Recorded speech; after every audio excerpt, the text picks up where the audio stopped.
سمعت زوفلاو وورو ووالد سمير حيث ما تغلي سما لامين مقرض غرينا باش ناوس اختي زياد اللي كان يرتزي اللي كان خيران اسوين اللي كان خا تموت اللي كان خا الدار اختي اللي تنيت يفاو يتغوصيوين اللي نرى اختي زياد اللي نتكلم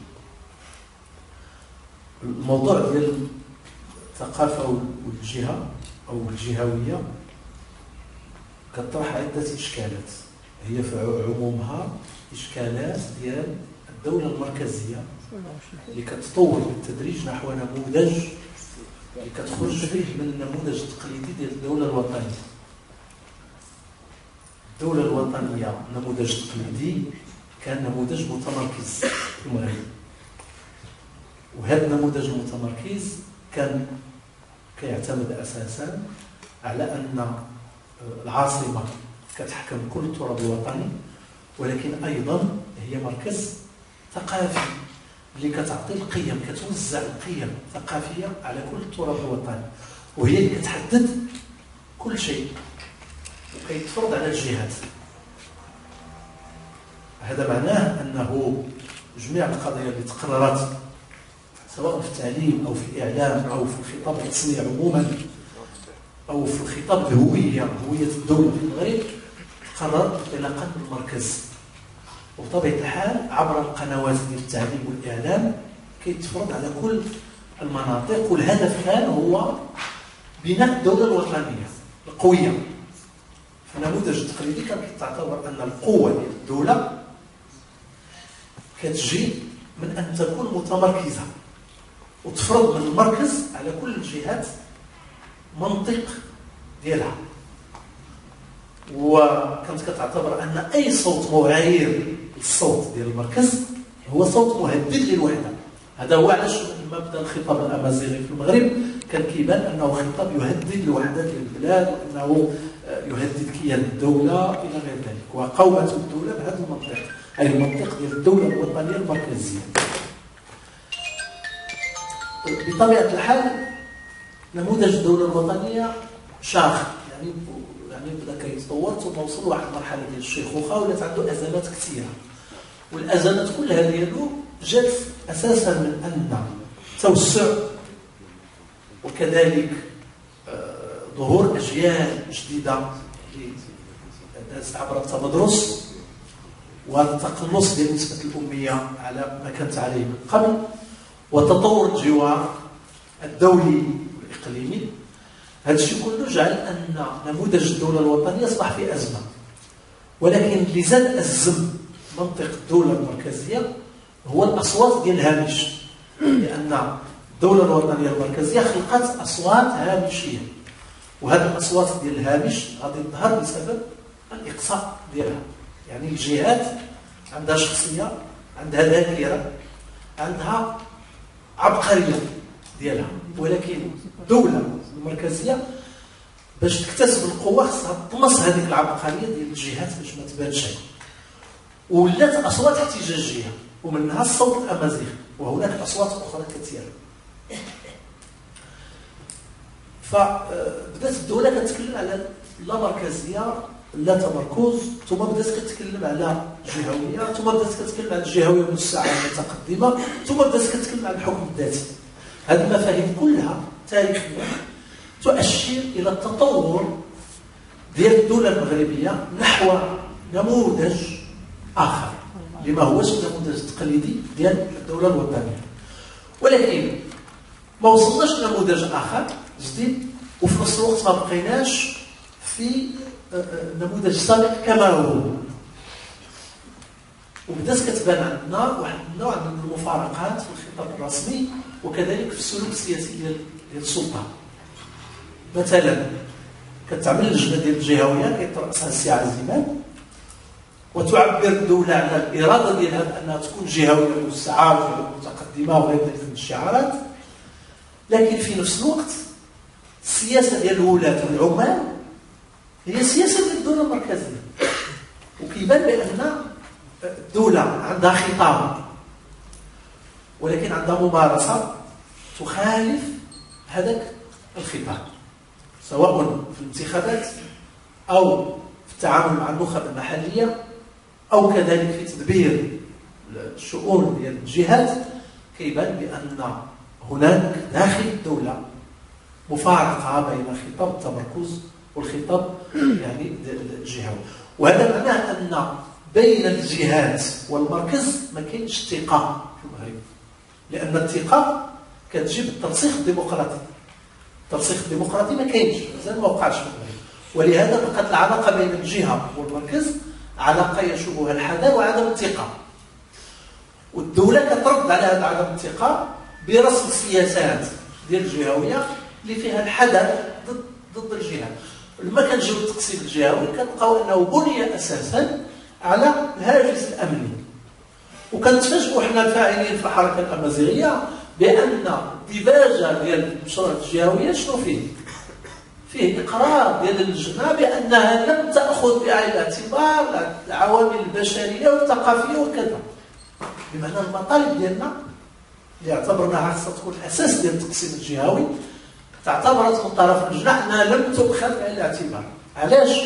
لان كاين الهاجس الامني حاضر، وايضا العامل الاقتصادي، العامل يعني ديال التنميه الماديه الدرجه الاولى. كيفكروا مثلا في الماء، واحد الجهه ما خصش يخصها الماء، وفكروا في التضامن الجهوي بين الجهات، هذه كلها امور مهمه، ولكن ما كتعوضش ابدا الاساس الصلب ديال الجهويه حقيقيه اللي خصها تكون منطلق يعني اعتبار ان الجهات هي كيانات تشكلت في التاريخ لانها عندها شخصيه. كل جهه في المغرب من الجهات الكبرى الحقيقيه، ماشي الجهات اللي كتصنع، هي جهات لها شخصيه وقادره بهذه الشخصيه الثقافيه ديالها باش تخلق لحام ديال النخبه ديالها والمواطنين وتبني مشروع تنموي ناجح. لكن الدوله ما بغاتش، كتخوف من العامل البشري والثقافي وكتبغي تعوض باشياء اخرى. لما كنجيو للعامل الثقافي في التنميه في الجهويه كنلقاو بان المغرب عنده مشكل اخر، وهو في الحياه السياسيه كلها هناك استهانه بالثقافه. الدوله كتخصص 0.19% للثقافه، والاحزاب السياسيه كتعتبر ان اخر ما يمكن يشغلها هو الثقافه، كتعتمد بالسياسي الاقتصادي الاجتماعي، كتعتبر هذا هو يعني الدوله. الثقافه بحال شي حاجه طرف، بينما الحقيقه ان الثقافه هي الانسان، هي الانسان، وكذلك هي الفكر. وبما ان عندنا حياه ثقافيه بدون فكر فاصبحت الثقافه شيء زين. وشنو كتعني حياه سياسيه بدون فكر؟ كتعني ان السياسه تعد سلفا، كتوجد خارج الاليات الطبيعيه ديال صناعه القرار، وكتوجد خارج الحكومه وخارج البرلمان. هذه السياسه الكبيره. لما كتكون هناك سياسه محدده سلفا ما كتبقاش السياسه محتاجه للفكر ولا الثقافه، لان كتولي عباره عن تقنيات، وكل واحد فينا يمكن له ينفذ هذه التقنيات. كنوليو كلنا عباره على يعني مهندسين او تقنيين ديال السياسه. هذا الشيء علاش الناس الاحزاب والاطر الحزبيه ولات كتبان بحال تقنيين السياسه اكثر منها فاعلون سياسيون، لان الفاعل السياسي عنده فكر، ينتج فكر سياسي. وهذه مده طويله ما بقيناش كننتجوا فكر سياسي في البلاد، ولينا فقط كنعمل السياسه كآلية تقنيه ديال شكون اللي شحال غتجيب في البرلمان وشحال من منصب حكومي غيكون عندك. علاش؟ لان ما بقيناش محتاجين نفكروا، لانه كاين اللي كيخطط خارج هذه الاليات وخارج هذه المؤسسات.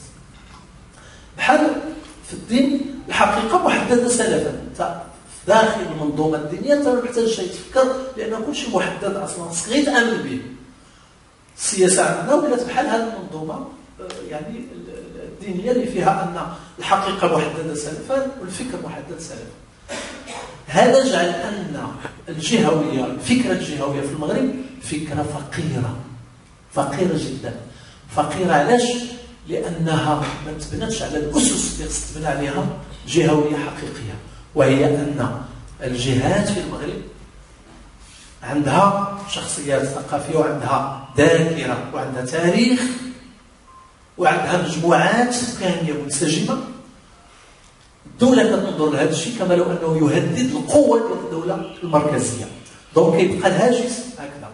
ولهذا يعني صبنا بواحد الخيبة من الأمان من المشروع اللي اقترحوه السي عزيمان، لأنه ما كانش شيء في المستوى ديال التطلعات، وما كانش حتى في المستوى ديال الحوار اللي كان في المغرب حول الجهوية واحد العدد ديال الشهور في ذاك الوقت.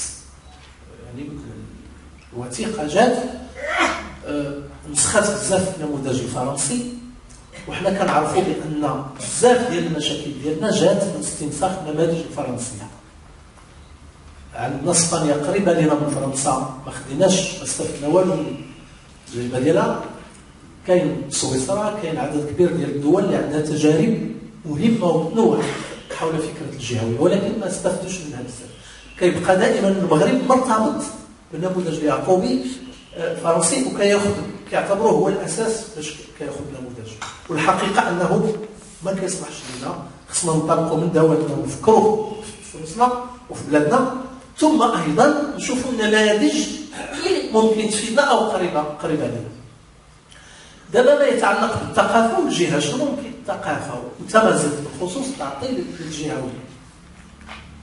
بالنسبة للثقافة الأمازيغية فهي تشكل عبقرية ديال المغرب كتبان في الجهات بشكل واضح، ولكن كيفاش غادي نعملوا للأمازيغية على مستوى الجهوية وهي عندنا تقررت مركزيا على مستويات معينة؟ مثلا كيفاش غنعملوا اللغة وهي تقررات مركزيا على أنها اللغة المعيار، كندرسوا في المدرسة اللغة الأمازيغية اللي كتدخل فيها كل التنوعات اللهجية، ولكن في الجهات عندنا التنوعات اللهجية هي اللي حية، كتنتج الخطاب اليومي، كاينه في السوق، كاينه في العائلة، كتنتج الفنون، كتنتج الأشعار والمسرح والسينما إلى غير ذلك.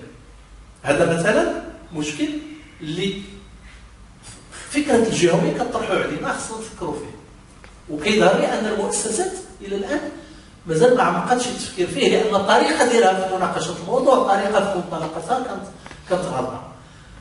الأمازيغية كلغة، إذا خديناها كلغة، لابد من وجود توازن بين اللغة المعيار اللي غادي تدرس في المدارس كلها في المغرب لما يتعمم تدريس الأمازيغية، وبين التنوعات اللهجية بأي شكل. التنوعات اللهجية هي الحيوية والفعالية اللغة. اللغة المعيار هي القوة المؤسساتية ديال اللغة. شنو غادي يوقع إلا قدرنا نعمموا الأمازيغية مركزيا ويعني كلغة معيار في جميع المؤسسات ديال التعليم؟ غادي نوصلوا لواحد اللغة وسطى غادي تغني اللهجات، لأن غادي نلاحظوا بأن التنوعات اللغوية الأمازيغية بدات كتمشي، مشى منها واحد نسبة كبيرة ديال المعجم وديال التعابير. اللغة المعيار كترد للتنوع اللهجي الأمور اللي ضاعت، ولكن في نفس الوقت كتطورها في اتجاه واحد اللغة وسطى تماما بحال اللي وقع في الدارجة المغربية. الدارجة اللي كانوا كيتكلموها الناس في الثلاثينات والأربعينات ما بقاتش الآن، ولكن ولات واحد الدارجة اللي أثرت فيها اللغة العربية المدرسة في إطار التعريب، ولات واحد اللغة وسطى. إذا في إطار الجهوية اللغة الأمازيغية غادي تنهض على أساسين: الأساس الحيوي ديال اللهجة في الجهة اللي هي مرتبطة بالشعب وبالإنتاج اليومي، واللغة المعيار ديال المدرسة. على مستوى المضامين، مضامين يعني ديال الثقافة في الجهة، كيبان بأنه لما همشنا الجهات بسبب التمركز المفرط ديال الدولة الوطنية قتلنا الذاكرة ديال الجهة وقتلنا شخصيتها الثقافية. مثلا باش تقوم شركة سياحية بتحطيم 100 قبر في الجنوب اللي كترجع 100 قبل الميلاد، 2100 عام قبل الميلاد، هذا معناه أن الناس ما عارفينش أن هذا موقع أثري. في الجهوية هذا الموقع الأثري غادي يكون في الكتاب المدرسي اللي كيقراوه الأطفال في الجهة، واللي هو الكتاب خصو يكون مختلف على الكتاب المدرسي ديال فالسيس. غادي يكونوا كيتلاقاو في معطيات وطنية مشتركة، ولكن لا بد من أن رجال المقاومة والأعلام ديال المنطقة والوقائع التاريخية الدقيقة ديال المنطقة والثقافة الشعبية ديال المنطقة خاصها تكون الكتاب المدرسي، وغتكون أيضا المواقع الأثرية. هذا معناه أن الجهة غتولي كتحمي ممتلكاتها الرمزية. دابا ما كتحميهاش لأن المركز ما كيعرفش شنو كاين في الجهات وما كتهموش، ما كيهموش شنو كاين في الجهات. ولهذا يمكن نلقاو نقوش صخرية من 10 كيلومتر ديال النقوش الصخرية وبقات عندنا 900 متر. لاحظوا معايا الخسارة، من 10 كيلومتر ديال النقوش الصخرية اللي غافيو بيبازغ ديال مازيغن بقات 900 متر، لأن المركز ما تسوقش لهذا الشيء. لنفرض أنه كانت جهوية موسعة منذ البداية، كل جهة غادي تحمي الإرث ديالها وتحمي شخصيتها وتحمي يعني الممتلكات الرمزية ديالها. هذا هو اللي غتعطي الجهوية للأمازيغية، وهذا اللي غتعطي الأمازيغية أيضا للجهة.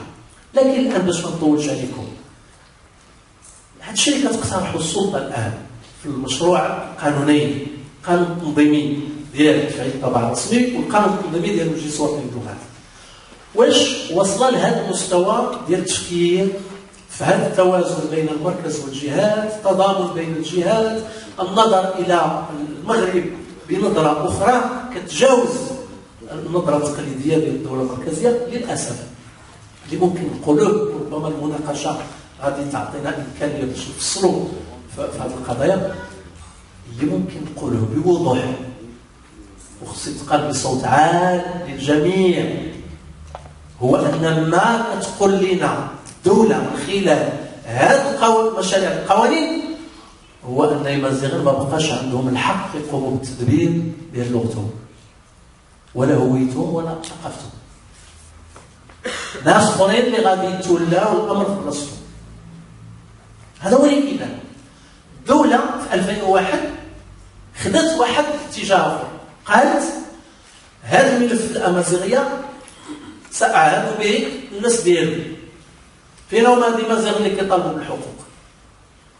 غادي نعطيوهم مؤسسة وغادي نكلفوهم يديروا السياسة ديال هاد اللغة ديالهم كيفاش غادي يديروا النهوض ديالهم.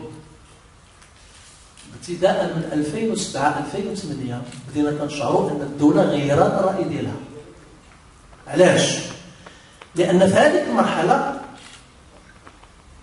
أطراف داخل الدولة اعتبرت أن هذا المشروع النهوض بالأمازيغية غادي يوضح، لأن هذه الفترة فاش ظهرت جمعيات حماية اللغة العربية، ما ظهرت لا في الستينات لا في السبعينات لا في الثمانينات لا في التسعينات، ما ظهرت حتى 2007 2008. حماية اللغة العربية من حمايتها من نهضة الأمازيغية. هنا بدات داخل دوائر الدولة الجهات كتتحرك واللوبيات تتحرك بأن هذا الشيء ديال الشلحة راه بزاف خصو يرجع لحدود معينة.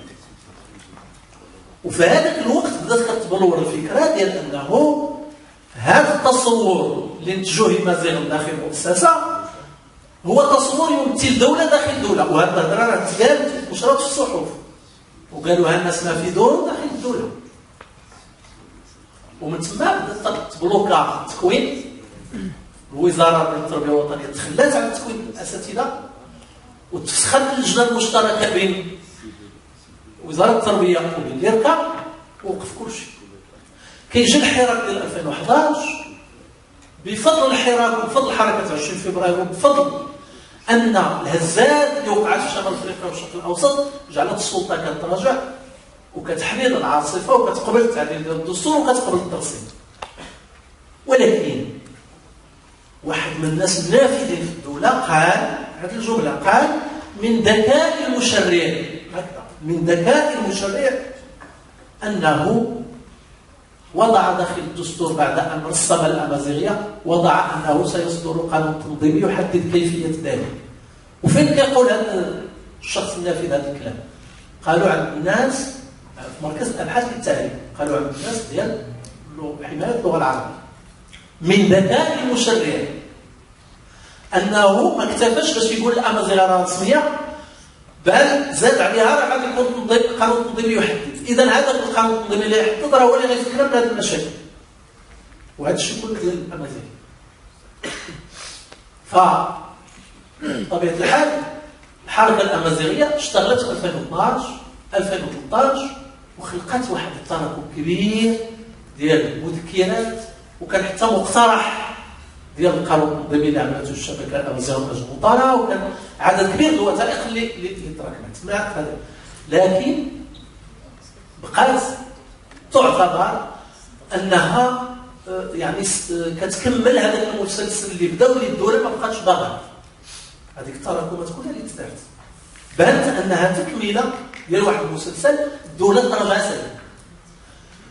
الان طريقه باش تعملوا هذه القوانين، تعملوا بالسريه، تعملوا بحال الا المسؤولين ديال الدوله كيمارسوا التهريب او السرقه، لان هذا الاسلوب ديال السراق والمهربين. طريقه باش تدار القانون التنظيمي ديال تفعيل الطبع الرسمي هو طريقه ديال المهربين والسراق، لان كل القوانين كتطرح وكتكون في الانترنت، الامانه العامه الحكومه كتعملها في الانترنت او قبل ذلك ملي كتكون مسوده وكتطرح فيها نقاش عمومي. قانون تنظيمي ديال اللغه الرسميه ديال الدوله كتكون فيه لجنه وطنيه، فيها الخبراء، فيها الحكماء ديال البلاد، وكيجلسوا كيعملوا قانون تنظيمي منصف. الدوله ما مشاتش في هذا الاتجاه، فضلت تمشي في الطريقه ديال السريه. من بعد السريه كيخليو حتى لشهر غش وكيسربوا زوج المشاريع كيسربوهم للصحافه، وفي نفس الوقت خداو واحد الوتيره باش يحاولوا يدوزوا هذاك الشيء والناس في عطله. هذه الاساليب كلها كتبين ان هناك سوء نيه وسياسه مبيته، ولكن هذه السوء نيه شنو المقصود بها؟ باش نختم، مقصود بها ايها الامازيغ ماشي نتوما اللي غادي ديروا التدبير ديال اللغه ديالكم ولا الثقافه ديالكم، غادي نديروها في بلاصتكم ناس اخرين. وهاد الناس الاخرين هما الناس اللي اعتبروكم حفظه اليوطي، واعتبروكم صنيعه للاستعمار، واعتبروكم ناس غادي تشقوا الوحده الوطنيه، واعتبروا ان الامازيغيه ماشي حتى لغه الى اخره. هذوك الناس اللي كانوا كيستونا واللي انتصرنا عليهم فكريا وانتصرنا عليهم ادبيا وانتصرنا عليهم حتى سياسيا لان الامازيغيه ولات لغه دستوريه، هذوك الناس هما اللي غادي يبدلونا داخل المؤسسات اللي غيولي عندها القرار في تدبير شأن اللغوي. ولهذا السبب المجلس الاعلى للتربيه والتكوين حنا ما موجودينش فيه، والقانون التنظيمي لتفعيل الطبع الرسمي يحيل في موضوع التعليم على المجلس، بينما هذا مخالف للدستور. لان الدستور اشنو كيقول؟ الدستور كيقول ان الامازيغيه رسميه، وسيحدد قانون تنظيمي كيفيه ادراجها في التعليم ومجالات الحياه العامه الاولويه. ما قالش ستحددها مؤسسه من المؤسسات، قال سيحددها قانون تنظيمي. لما جاء القانون التنظيمي ما حددش لينا كيفاش غتدخل الامازيغيه في التعليم، خلاه غامض، ولكن قال ان التوجهات السياسيه الكبرى غادي يحددها المجلس الوطني للغات والمجلس الاعلى للتربيه والتكوين. المجلس الاعلى للتربيه والتكوين دار رؤيه استراتيجيه راه كاينه، نددنا بها ورفضناها لانها كتنسف كل المكتسبات ديال الامازيغيه في التعليم. اذا لما كيحيل القانون التنظيمي على المجلس الاعلى للتربيه والتكوين وعلى وزاره التربيه الوطنيه اللي دارت خطه حتى 2030 ما فيهاش امازيغيه، هذا معناه ان التفعيل اللي كيتكلموا عليه في 15 عام 5 سنين 10 سنين 15 عام غادي يكون تفعيل ديال اللغه ثانويه لا قيمه لها، وماشي تفعيل ديال الترسيم. وغادي يكون هذا الشيء كله مخالف للدستور، لان الدستور كيقول تفعيل الطابع الرسمي للغه ماشي تفعيل ديال شي حاجه اخرى. هذا الشيء اللي كاين دابا راه ما غاديش يفعل الطابع الرسمي، بل على عكس ذلك غادي يغرقنا في الصراعات وغادي يرجع لنا النزاع حول الامازيغيه. بينما حنا كنا كنتظروا ان القانون التنظيمي غادي يحسب النزاع في موضوع الهويه وموضوع اللغه الامازيغيه، وغادي يجعلنا تمشي الامور عندنا بشكل سلس وبشكل طبيعي، ويوليو عندنا جوج لغات رسميين ونفتحوا على اللغات الاجنبيه ونمشيو. لكن السلطه ما بغات شيء، بغات نعاود نرجعوا للنزاع. في المشروع القانوني ديال المجلس الوطني للغات كاين واحد الجمله تزرعت تما فيما بعد، لان اللجنه اللي دارت الخدمه ديالها راه ما دارتش هذا الشيء، جات من بعد. اش كتقول؟ ان من مهام المجلس انه يعاود ينظر في التعابير الكتابيه ديال الامازيغيه، بمعنى الدوله قررت الحفظ ديال تيفينا والملك صيفط التهنئه للمجلس الاداري ديال الركام على انه دار تيفينا، وحسمنا النزاع اللي كان بين الاسلاميين والقوميين والامازيغيين بتوافق سياسي اللي هو تيفينا. دابا الدوله غتراجع على التوافق، لما تراجع الدوله على التوافق اش غيوقع؟ غادي يوقع النزاع، غادي يعاود يرجع الصراع ديال 2002، ماشي غادي تدار حرف اخر ونمشيو خدامين ابدا. وهذا معناه ان هذا نوع من سياسه العادات. الدوله كتلعب في امور اللي ماشي ديال العادات.